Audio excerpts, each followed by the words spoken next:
지브리의 천재들. 스즈키 도시오 지음, 이선희 옮김, 포레스트 북스 편엠. 센과 치히로의 행방불명. 이웃집 야마다군의 제작이 막바지에 접어들었을 무렵 미야 감독이 내 방에 나타났다. 스즈키 씨, 새 기획이 완성됐네. 굴뚝화가 린이란 작품이야. 도쿄를 무대로 목욕탕 굴뚝의 그림을 그리는 20세 여성이 어느 음모에 휘말리면서 한바탕 대소동이 벌어지는 이야기라고 한다. 상대측 보스는 60세 할아버지. 이야기를 자세히 들어보니 그 할아버지는 미야 자신이었다. 그리고 서로 적대시하던 두 사람은 나이차를 뛰어넘어 사랑에 빠진다. 당치도 않은 러브스토리였다. 어떻게 해야 할까 잠시 생각했지만 당신은 이웃집 야마다군으로 정신이 하나도 없을 때였다. 그럼 진행해 주십시오 라고 대충 대답하고 그 자리를 넘겼다. 미아는 그로부터 1년간 본인의 아틀리에인 니바리카에 틀어박혀 굴뚝화가 린의 이미지 보드를 그렸다. 1999년에 접어들어 이웃집 야마다군 제작을 한 곱이 넘기고 안도의 한숨을 내쉬었을 무렵 춤추는 대수사선이라는 영화를 보게 되었다. 이럴 수가. 이게 뭐야. 숨을 쉴 수 없었다. 코믹한 형사물을 가장했지만 요즘 젊은이들의 마음과 사고방식, 행동 패턴까지 멋지게 표현되어 있는 게 아닌가. 이것이 현대의 감성이라는 사실을 절실히 깨달았다. 그때 불쑥 굴뚝화가 린이 떠올랐다. 미아는 지금 환갑을 코앞에 두고 있다. 그런 나이에 20세 여성을 사실적으로 그릴 수 있을까? 나는 그 길로 곧장 니바리키로 향했다. 미아가 굴뚝화가 린을 준비하고 나서 그의 아틀리에에 가는 것은 처음이었다. 도대체 몇 장이나 될까? 6평 정도의 사무실 벽에 이미지 보드가 빼곡히 붙어 있었다. 지금까지 항상 급하게 제작에 들어가는 바람에 이미지 보드를 차분히 그릴 시간이 없었다. 그런데 이때는 준비 기간이 1년 가까이 있었던 덕분에 그림을 마음껏 그릴 수 있었던 것이다. 나는 그림에서 눈길을 돌린 채 춤추는 대수사선 이야기를 했다. 실은 지금 막 춤추는 대수사선이란 영화를 봤습니다. 요즘 젊은이들의 마음이 잘 표현되어 있어서 젊은 감독이 만들면 의식하든 의식하지 않든 시대성이 반영된다는 걸 절실히 깨달았지요. 그는 벌떡 일어나더니 벽에 붙어있던 이미지 보드를 한 장씩 떼서 쓰레기통에 던져 넣었다. 스즈키 씨, 한마디로 말해 이런 기획은 틀렸다는 거지? 그런 말은 하지 않았지만 내 얼굴에 쓰여있는 감정을 읽어낸 것이리라. 그러더니 잠시 입을 다물고 있다가 벼랑간 이렇게 말했다. 치아키 영화를 만들까? 치아키는 니폰TV 영화부에서 지브리를 담당하고 있는 오쿠다 세이지의 딸이다. 당시에 딱 10살로 해마다 여름이 되면 신슈에 있는 미아의 오두막집으로 놀러오곤 했다. 가족들까지 모두 친해져서 미아와 나는 치아키를 몹시 귀여워했다. 그 부모에게 맡겨두면 치아키는 어떻게 될까? 치아키를 위해 영화를 만들어야 하지 않겠나? 부모를 대신해 치아키에게 앞으로 나아가야 할 미래를 제시한다. 오지랖이라고 할 수도 있지만 그것이 미아다운 점이기도 하다. 그리고 또 한 가지, 무대는 에도 도쿄 건물원이라고 한다. 에도 도쿄 건물원은 에도 시대 이후의 역사적 건물을 보존해둔 야외 박물관으로 나는 수십 번이나 다닐 만큼 이곳을 좋아했다. 내가 굴뚝화가 린 기획을 반대해서 자존심이 상했으리라. 그런 동시에 치아키와 에도 도쿄 건물원을 꺼내면 절대로 반대하지 못한다는 사실을 알고 반격의 카드를 꺼낸다. 1년 동안 준비한 기획을 아낌없이 버리고 새로운 기획을 제시하는 데 걸린 시간은 불과 5분. 그 단호함과 집중력에는 감탄하지 않을 수 없었다. 스토리 변경으로 급부상한 가오나시. 기획이 정해지자 미야 감독은 스토리에 살을 붙여나갔다. 부모와 같이 터널을 지나 쇠퇴한 테마파크 같은 곳에 도착한 치히로는 신비한 세계로 흘러들어간다. 그곳에는 수많은 신들이 찾아오는 목욕탕이 있었다. 그 발상의 밑바탕에는 NHK에서 방송했던 고향의 전승이라는 다큐멘터리가 깔려 있었다. 일본 전통적인 축제나 신들의 이야기를 소개하는 프로그램이다. 미야 감독과 나는 매주 그 프로그램을 보고 이야기를 나누었는데 그 안에 신이 온천장에 와서 피로를 푸는 장면이 있었다. 미야는 어떤 경우에도 구체적인 이미지부터 들어가는 사람이다. 아마 머릿속에서 고향의 전승에 나온 신과 에도도쿄 거물원에 있는 목욕탕, 그리고 어린 시절 대중목욕탕을 찾았던 기억이 하나로 이어졌을 것이다. 그리하여 목욕탕 이미지가 단숨에 꽃을 피웠다. 그로부터 1년 후 그림 콘티가 40분 정도 완성되었다. 마침 황금 연휴 도중이었다. 다른 스태프들이 모두 쉬는 연휴는 미야와 차분히 대화할 수 있는 절호의 기회다. 스튜디오에 가자마자 그가 곧바로 다가왔다. 스즈키 씨, 안 그래도 기다렸네. 후반부의 스토리가 대강 정해졌으니까 들어달라고 했다. 미술 감독인 다케시케와 작화 감독인 안도도 있었다. 그는 화이트보드에 그림을 그리면서 흐름을 설명해 주었다. 유바바에게 이름을 빼앗긴 치히로는 다부지게 일하면서 이름을 되찾기 위해 싸움을 시작한다. 그리고 결국 유바바를 해치운다. 그런데 유바바의 뒤에는 더 강한 마녀이자 유바바의 언니인 제니바가 있었다. 치히로 혼자의 힘으로는 제니바를 이길 수 없다. 그래서 하쿠의 힘을 빌려 둘이 해치운다. 치히로는 결국 이름을 되찾고 돼지로 변해 있던 엄마와 아빠를 원래 모습으로 되돌리는 데 성공한다. 미야는 열변을 토했지만 나는 가슴에 와닿지 않았다. 아니, 솔직히 말하면 말도 안 된다는 생각이 들었다. 우물쭈물하고 있었더니 그가 내 표정을 읽어내고는 물었다. 스즈키 씨, 뭐가 불만이야? 그런 때는 즉시 대답하지 않으면 안 된다. 유바바를 해치고 나서 다시 제니바를 해치우면 이야기가 길어지지 않습니까? 지금 완성한 부분이 40분인데 그것까지 더하면 좋기 3시간은 될 겁니다. 순간적으로 한 말이지만 그의 얼굴에는 당황한 표정이 역력했다. 미야는 다카하타와는 달리 영화를 길게 만드는 것을 싫어한다. 나는 다시 결정타를 날렸다. 뭐 3시간이면 어때요? 미야씨 영화는 항상 2시간 전후였으니까 이번에는 과감하게 길게 만들어 보시죠. 지금이라면 개봉을 미룰 수 있으니까요. 그건 싫어. 3시간짜리를 만들려면 몇 년 걸리는 줄 알아? 생각만 해도 피곤해. 잠시 침묵이 있고 나서 그는 아, 스즈키 씨 기억나? 라고 말하며 가면 쓴 요괴라고도 신이라고도 할 수 없는 기묘한 캐릭터 그림을 그려냈다. 다리의 난간에 있었던 녀석이야. 아, 신들이 잔뜩 있었을 때. 가오나시의 원형이었다.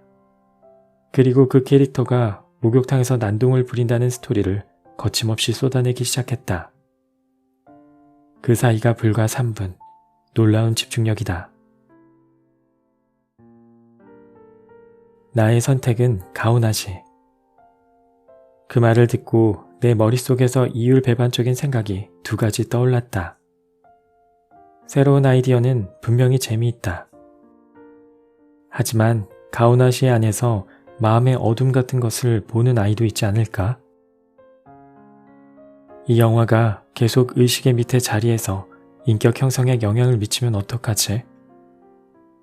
10살배기 아이를 위해 만드는 영화가 그렇게 된다면 문제가 아닐까? 원래대로 유바바를 해치운 뒤 하쿠와 힘을 합쳐 제니바를 물리치는 것으로 가야 할까? 생각에 잠겨있자 미아가 채근했다. 스즈키 씨, 어느 쪽인지 결정하게. 나는 황급히 대답했다. 유바바를 해치우는 쪽이요. 가오나시로요. 내 한마디로 영화가 완전히 달라지므로 가슴이 굉장히 두근거렸다. 알았네. 하지만 그런 영화를 만들어도 되는지 나는 그 후에도 계속 머리를 감싸고 고민했다. 솔직히 말해 히트하는 것은 가오나시라고 생각했다. 모노노케 히메 때부터 느꼈지만 단순한 권선징악 스토리로는 관객의 시선을 끌 수 없는 시대가 되었다. 오락 영화에도 철학이 필요한 시대가 된 것이다. 훌륭한 영화 감독은 모두 그럴지도 모르겠지만 미야 감독도 무의식 중에 시대의 심층을 느끼는 면이 있다. 그래서 마음의 어둠을 상징하는 가오나시라는 캐릭터를 만들었다. 사람들은 이유를 모르겠다고 하면서도 가오나시에게 정신없이 빠졌다. 아마 의식의 밑바닥에서 가오나시와 이어져 있음을 느꼈기 때문이리라. 미아의 대단한 점 중 하나는 건전함과 불건전함을 모두 가지고 있다는 것이다. 사람들이 이렇게까지 센가치히로의 행방불명을 좋아한 이유는 오락성과 철학성을 모두 겸비하고 있기 때문이 아닐까? 감독과 작화 감독 사이에 불꽃이 튀다. 작화는 모노노케 히메에 이어서 안도에게 맡겼다. 전작인 모노노케 히메에서 미아는 당시 25세였던 그를 작화 감독으로 발탁했다. 극장용 장편에다 감독은 미야자키 하야오라니. 20대의 젊은이에게는 매우 어려운 일이었지만 안도는 훌륭하게 임무를 완수해냈다. 그런데 모노노케 히메의 제작이 끝난 뒤 안도는 나를 찾아와서 그만두고 싶다고 말했다. 지쳤기 때문이 아니었다. 미아의 애니메이션 스타일이 자신의 이상과 너무 달라 다른 곳에 가서 자신의 방식을 시도해보고 싶다는 것이었다. 마음은 이해하지만 프로듀서로서 그만한 실력자를 잃을 수는 없었다. 나는 그를 붙잡기 위해 한 가지 약속을 했다. 모노노케 히메 때는 연기를 미아가 정하고 안도는 선의 통일과 캐릭터 정리만을 맡았다. 하지만 다음 작품에서는 연기도 그의 방식대로 하라고 인정한 것이다.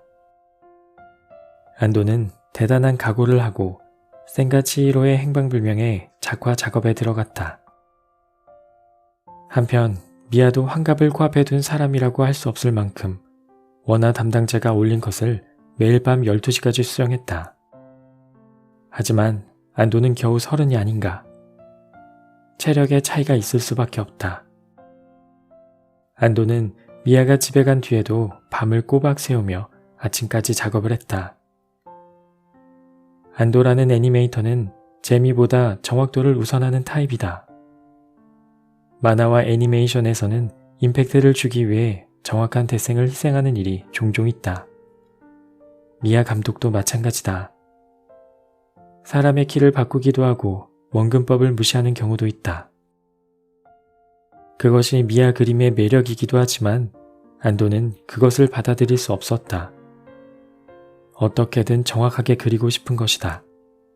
그래서 미아의 지시를 받아들이면서도 자기 방식대로 정확한 애니메이션을 적용해 나갔다. 완성된 러쉬 프린터를 보면 미아도 안도가 어떻게 작업하고 있는지 알아차린다. 그래도 처음에는 마음속에 분노를 참았다. 하지만 두 사람 사이에 점차 불꽃이 튀기 시작했다. 노년에 접어든 베테랑 감독과 젊은 애니메이터의 치열한 싸움이다.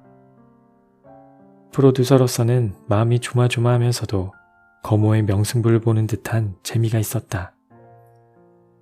그리고 치열하게 싸운 결과 센가치히로의 행방불명 속 매 장면은 손에 땀을 줄 만큼 박력이 넘치게 되었다. 미아는 이때 자신의 노쇠함을 실감했을지도 모르겠다.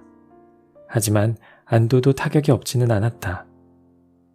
정신적으로나 육체적으로 스스로에게 극한의 스트레스를 부과한 결과 작화를 마쳤을 때는 머리칼이 하나도 남지 않았다. 그리고 끝까지 해냈다는 만족감과 함께 그는 지브리를 떠났다. 흥행의 새로운 역사를 쓰다. 홍보를 시작할 시기가 되면 나는 다시 고민에 빠졌다. 이 영화를 히트하게 만들어도 되는지 확신을 가질 수 없었다. 알다시피 모노노케 히메는 일본의 영화 흥행사를 바꾸는 대히트를 기록했다. 미야자키 하야오라는 예술거장을 탄생시키기도 했다. 그런 현상이 또다시 일어나면 미야가 이상해지지 않을까 하는 불안마저 찾아왔다. 나는 미야의 장남인 고로에게 의논해 보기로 했다. 마침 그 무렵 미타카의 숲 지브리 미술관 건립 계획이 완성되어 녹지 설계 일을 하던 그에게 디자인을 포함해 모든 일을 맡긴 터였다. 나는 마음속의 우려를 말한 뒤 솔직하게 물어보았다. 난 3가지 선택지가 있다고 생각하네. 첫째, 모노노케 히메의 절반쯤 히트하게 한다. 둘째, 모노노케 히메만큼 히트하게 한다. 셋째, 모노노케 히메의 2배를 목표로 한다. 자네는 어떻게 하는 게 좋을 것 같나? 그는 단호하게 말했다. 모노노케의 2배로 히트하게 해주십시오. 왜지? 자칫하면 아버지가 이상해지고 가족이 뿔뿔이 흩어질지도 몰라. 저는 미술관을 성공시키고 싶습니다. 나는 마음속으로 굉장한 녀석이라고 혀를 내둘렀다. 이를 위해서는 가족도 돌아보지 않는다. 과연 아버지의 피를 이어받은 모양이다. 하지만 그 말을 들은 뒤에도 망설임이 떠나지 않았다. 그런 내게 마지막으로 불을 붙인 사람은 하쿠오도의 후지마키 나오야였다. 나중에 벼랑 위의 포뇨의 테마송을 부른 사람이다. 어느 날 아카사카의 길거리에서 후지마카를 우연히 만나서 차를 마시게 되었다. 당신은 광고회사인 댄스와 하쿠오도가 한 작품마다 번갈아 제작위원회에 들어왔는데 그때는 댄스 차례라서 그는 센가치히로의 행방불명에 관여하지 않았다. 그래서 조금 토라졌는지 자리에 앉자마자 이렇게 말하는 게 아닌가. 댄스는 참 좋겠더군요. 업계에 센가치히로의 행방불명의 소문이 쫙 퍼졌습니다. 모노노케 히메의 절반은 갈 거라고요. 그 말을 듣는 순간 머리 꼭대기까지 피가 솟구쳤다. 뭐? 다들 그 정도밖에 평가하지 않는단 말이지? 그렇다면 어디 한번 팔 걷고 나서 볼까? 그동안 경험을 쌓은 덕분에 영화를 히트시키려면 어떤 식으로 홍보하고 어떤 홍보 체제를 구축하면 관객을 끌어들일 수 있는지 대충 알게 되었다. 나는 일단 대원칙을 세웠다. 홍보 물량도 상영관 숫자도 모노노케 히메의 2배로 정한 것이다. 홍보에서는 영화의 주제를 상징하는 가오나시를 전면에 내세우기로 했다. 홍보 관계자를 모아서 그렇게 말했더니 다들 의아한 표정을 지었다. 그래서 한 사람씩 붙잡고 이 영화는 어떤 영화라고 생각하나 라고 물어보자 판에 박힌 듯이 치히로와 하쿠의 러브스토리라는 대답이 돌아왔다. 나는 그 말이 이상해서 견딜 수 없었다. 두 사람이 서로 사랑한다는 것은 나도 알고 있다. 하지만 그림 콘티를 제대로 읽어보면 이야기의 중심이 그게 아니라는 사실을 알 수 있지 않는가. 그들을 설득하기 위해 캐릭터별 등장 시간을 계산해 보기로 했다. 그림 콘티에 쓰여있는 커피얼 초수를 꼼꼼히 계산했더니 1위는 단연코 치히로였다. 이것은 당연하다. 문제는 그 다음이다. 만약 이 영화의 주제가 러브스토리라면 2위는 하쿠여야 한다. 그런데 2위는 가오나시였다. 명확한 숫자를 보여주면 모두 이해하리라고 여겼는데 여전히 영화의 주제가 사랑이라고 생각하는 사람이 많았다. 그 마음은 충분히 이해할 수 있다. 가오나시처럼 정체를 알 수 없는 캐릭터로 홍보하겠다고 하면 누구나 당황할 테니까. 하지만 나는 시대의 변화를 느꼈고 등장 시간이라는 냉정한 현실도 있었다. 가오나시로 밀고 나가면 이 영화는 분명히 히트한다.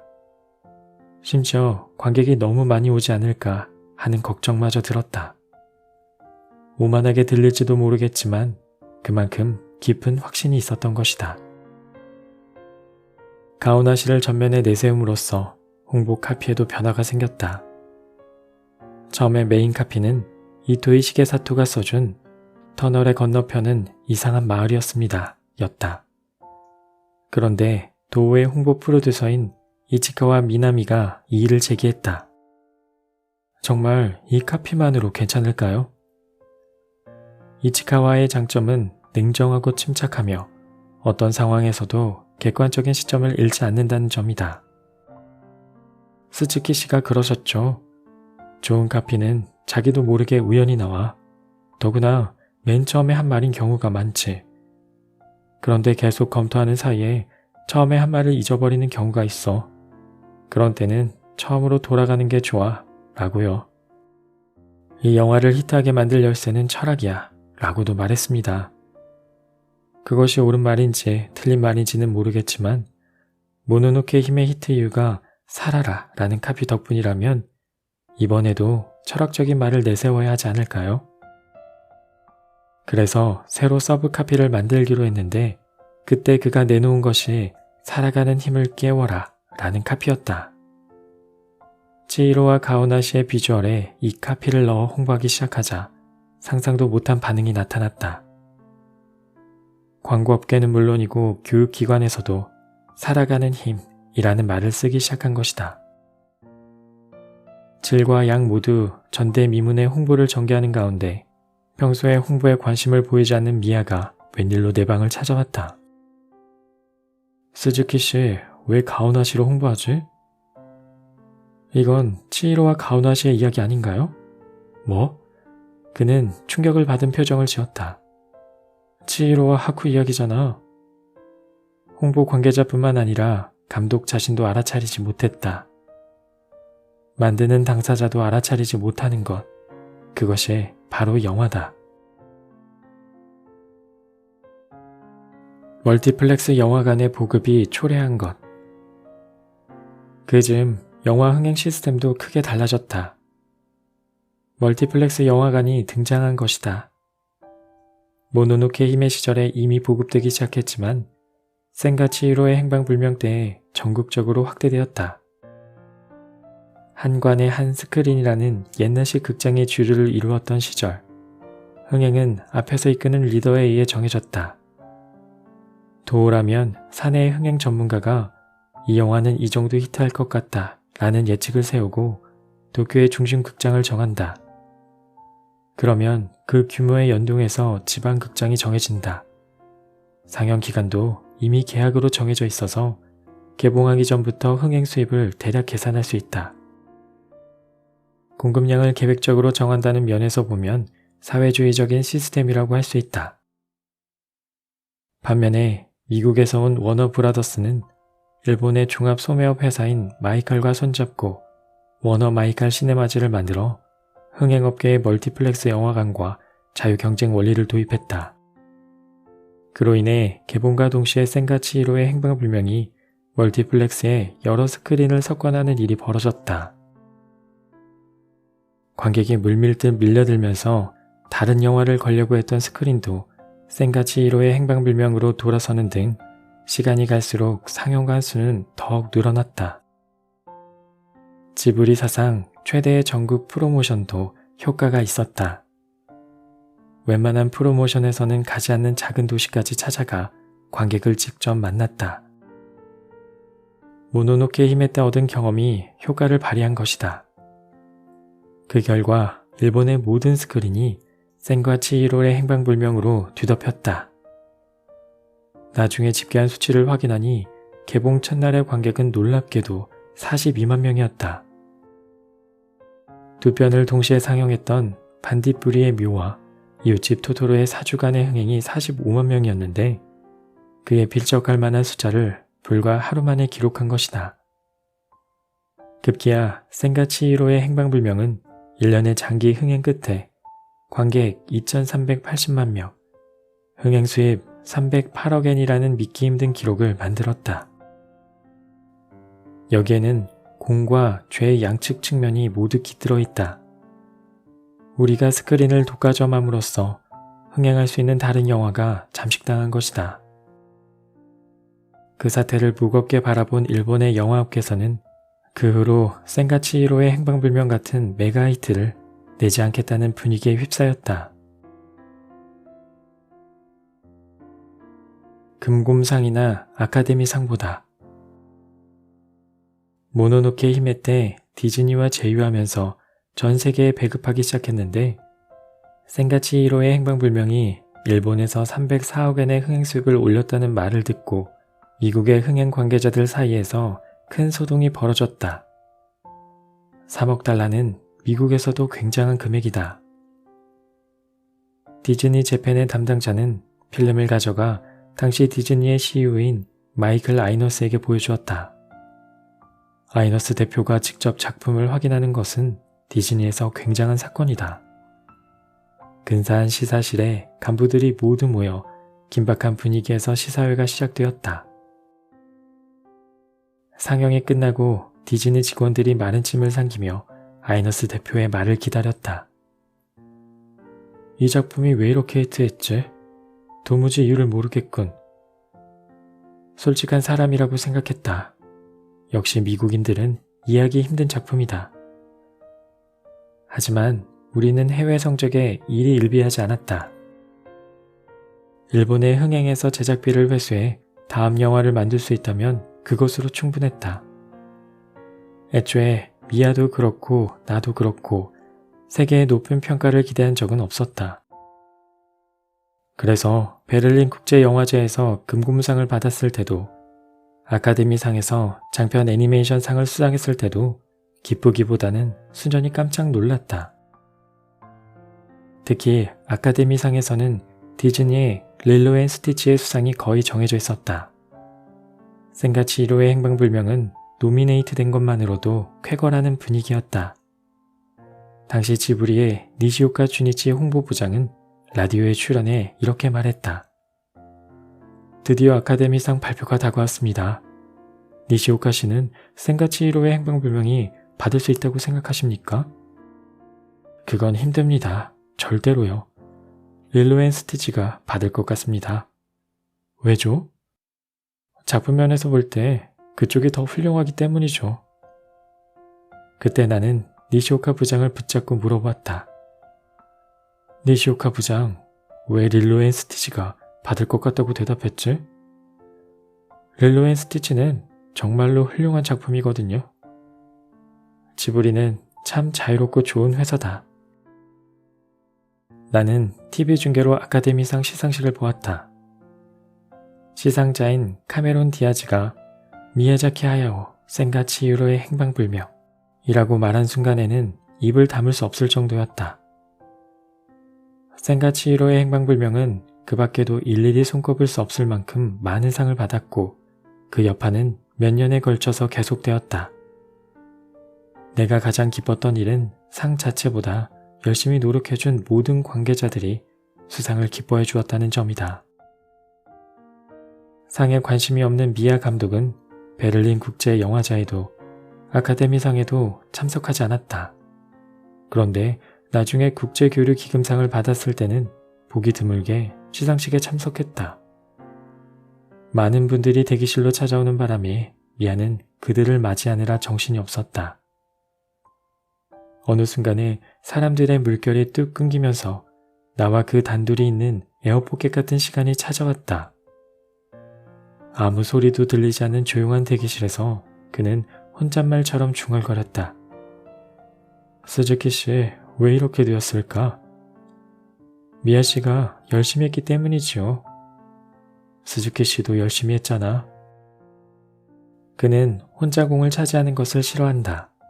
그래서 흥행 기록이나 수상을 알려줄 때마다 어떡하지 하고 당황하지만 그로 인해 들뜨거나 머리가 어떻게 되는 일은 없었다. 생각할수록 대단한 사람이다. 히트가 계속되면 미아가 이상해지지 않을까 하는 내 걱정은 결국 기우였던 것이다. 시상식이 끝나고 니바리키로 돌아와 술렁이는 마음이 가라앉을 때까지 둘이 차를 마셨다. 이걸로 전부 끝난 거지? 이제 끝났습니다. 잠시 쉬실 수 있습니다. 이 영화는 스즈키 씨의 한마디에서 시작됐지. 네? 제 한마디요? 무슨 말씀이시죠? 기억 안 나? 가바레시 클럽인 카바쿠라 얘기 말이야. 그때까지 까맣게 잊고 있었는데 기획을 만들 때 카바쿠라를 좋아하는 지인으로부터 들은 이야기를 그에게 해준 적이 있었다. 카바쿠라에서 일하는 여성 중에는 원래 내성적이고 다른 사람과의 커뮤니케이션에 서툰 여성이 많다. 그런데 필요에 따라 어쩔 수 없이 여러 손님들과 열심히 대화하는 사이에 점점 밝아지고 기운이 난다는 것이다. 미야 감독은 그 이야기에서 힌트를 얻음과 동시에 카바쿠라를 목욕탕으로 바꾸어 스토리를 만들었다. 치히로가 목욕탕에서 가오나 씨를 비롯해 수많은 신들을 대접하는 사이에 기운을 되찾은 것이다.